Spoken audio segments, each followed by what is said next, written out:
Hello बच्चों, so the question here is a true false type of question and the part one देखो क्या कह रहा है। पार्ट ए में है the area under the force distance curve represents impulse. बोल रहा है कि area under the force distance curve जो होता है वो क्या रिप्रेजेंट करता है, इंपल्स को रिप्रेजेंट करता है। तो देखो कॉन्सेप्ट हम यहां पे लगा लेते हैं फोर्स का। फोर्स का हमने यहां पे कॉन्सेप्ट लगा लिया। अब देखो होगा क्या, बोल क्या रहा है कि area under the force distance curve. ठीक है, तो सबसे पहले यहां पे करो डिस्प्लेसमेंट, इसे ये होगा हमारा डिस्प्लेसमेंट।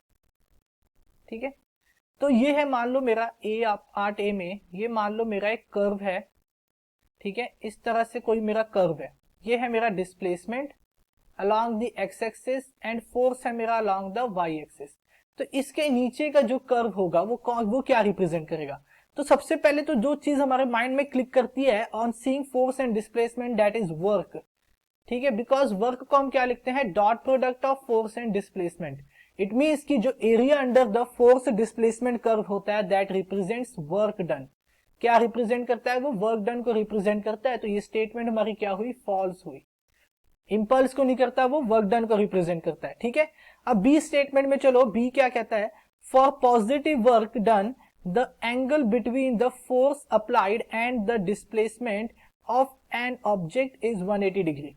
तो किसी ऑब्जेक्ट में अगर मुझे वर्क डन को पॉजिटिव रखना है तो फोर्स और डिस्प्लेसमेंट के बीच का एंगल कितना होना चाहिए, 180 डिग्रीज का होना चाहिए। देख लेते हैं इसे, बी पे चलो। वर्क डन होता है मेरा डॉट प्रोडक्ट में पता है फोर्स और डिस्प्लेसमेंट का, जिसे हम लिखते हैं एफ डी कॉज थीटा।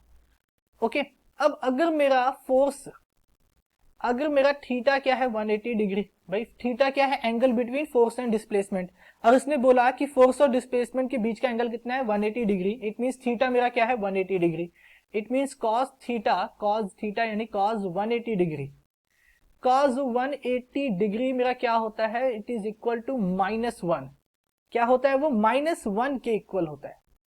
तो अगर मेरा cos 180 डिग्री -1 के इक्वल है, इट मींस कि मेरा W यानी वर्क क्या होगा, -FD होगा। अगर मैं यहाँ पे cos थीटा की वैल्यू पुट कर देता हूं, तो ये मेरा कैसा वर्क आ गया, ये मेरा नेगेटिव वर्क आया। नेगेटिव वर्क आ गया, ये मेरा नेगेटिव वर्क। तो अगेन ये स्टेटमेंट भी क्या है, फॉल्स है। ये एक फॉल्स स्टेटमेंट है। ओके, नेक्स्ट सी पार्ट पे मूव करते हैं। Is it possible that in spite of force applied the work done is zero. It is possible. ठीक है, तो बोल रहा है कि ऐसा पॉसिबल है कि फोर्स लगाने के बाद भी वर्क डन जीरो हो जाए। ठीक है, तो देखते हैं इसे भी। ऑप्शन सी पे मूव करो। स्टेटमेंट सी देखो क्या कर रहा है। भाई मान लो मैंने कोई ऑब्जेक्ट है, ठीक है, वर्क मुझे पता है क्या होता है, F D cos theta. Force मैंने लगा दिया तो फोर्स मेरा नॉन जीरो रहेगा, force will not be equal to zero.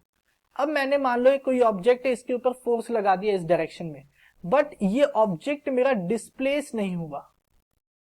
Displace नहीं हुआ, ठीक है, नो मूवमेंट, ये रेस्ट पे ही है अभी भी। यानी कि इसका डिस्प्लेसमेंट क्या हुआ, जीरो हो गया। तो अगर डिस्प्लेसमेंट जीरो तो वर्क क्या हो जाएगा, मेरा जीरो हो जाएगा। ये हुआ पहला कंडीशन कि फोर्स लगाने के बाद भी वर्क कैसे जीरो होता है। तो ये उसका पहला कंडीशन है। इसका सेकंड कंडीशन भी देखो क्या है कि अगर मेरे फोर्स एंड डिस्प्लेसमेंट के बीच का एंगल, ठीक है, थीटा क्या हो जाए, 90 डिग्री हो जाए। कैसे हो जाए 90 डिग्री, मान लो मेरा फोर्स से डाउनवर्ड है, वर्टिकली डाउनवर्ड मेरा फोर्स है। ठीक है, मेरा फोर्स कैसे है, वर्टिकली डाउनवर्ड है एंड मेरा डिस्प्लेसमेंट इस तरफ है। तो दोनों के बीच का एंगल कितना हो गया, 90 डिग्री। एंड कॉज 90 डिग्री होता है मेरा जीरो के इक्वल। और वर्क होता है मेरा एफ डी कॉज 90 डिग्री हो जाएगा मेरा वर्क। तो ये हो जाएगा जीरो। तो ये दो कंडीशंस हैं जहां पे फोर्स लगाने के बाद भी मेरा वर्क जीरो हो जाता है। ठीक है, तो ये स्टेटमेंट कैसी होगी, this statement will be a true statement. ठीक है, ये स्टेटमेंट आ जाएगी मेरी ट्रू। नेक्स्ट स्टेटमेंट पे मूव करते हैं। The kinetic energy of an object is always positive. किसी ऑब्जेक्ट की काइनेटिक एनर्जी हमेशा पॉजिटिव रहती है। ओके, तो देखते हैं इसे। डी देखो, काइनेटिक एनर्जी को हम देखो कैसे लिखते हैं, it is given as half M V square. Half M V square होती है काइनेटिक एनर्जी। ठीक है, जहां पे v क्या बताता है, v रिप्रेजेंट्स स्पीड, v किसे रिप्रेजेंट करता है, स्पीड को, और m किसे रिप्रेजेंट करता है, मास को। इट मीन्स कि स्पीड मेरा कभी नेगेटिव नहीं होता और मास भी मेरा कभी नेगेटिव नहीं होता। इट मीन्स कि मेरा काइनेटिक एनर्जी भी हमेशा क्या रहता है, पॉजिटिव ही रहता है, ऑलवेज पॉजिटिव। ठीक है, ऑलवेज क्या होगा, ये पॉजिटिव होगा। हाँ, ये जीरो हो सकता है अगर मेरा स्पीड क्या हो जाए, जीरो हो जाए। मास तो मेरा जीरो नहीं हो सकता, मेरा स्पीड जीरो हो सकता है। तो अगर मेरा स्पीड हुआ zero, then it can be zero. तो दो ही पॉसिबिलिटीज है काइनेटिक एनर्जी के पास, whether it can be zero और इट कैन बी पॉजिटिव, ये नेगेटिव नहीं हो सकता। ठीक है, तो अब स्टेटमेंट देखो क्या बोल रहा था, इज ऑलवेज पॉजिटिव, ये हमेशा पॉजिटिव रहता है, तो ये स्टेटमेंट भी हमारी ट्रू है। नेक्स्ट मूव करते हैं last statement, that is statement E. तो ये बोल रहा है कि kilowatt is the commercial unit of energy. Kilowatt क्या है, कमर्शियल यूनिट है एनर्जी की।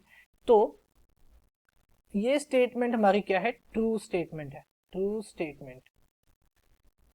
ठीक है, बिकॉज किलोवाट क्या है, kilowatt is commercial unit of energy, commercial unit of energy. Energy का क्या है, ये कॉमर्शियल यूनिट है। तो ये स्टेटमेंट मेरी कैसी हुई, ट्रू स्टेटमेंट हो गई है मेरी। ओके, तो तीन स्टेटमेंट्स हमारी यहाँ पे ट्रू है एंड दो स्टेटमेंट्स हमारी यहाँ पे फॉल्स है। सो ये ओवरऑल आंसर हो जाएगा for this question. So I hope you understand it well. Thank you.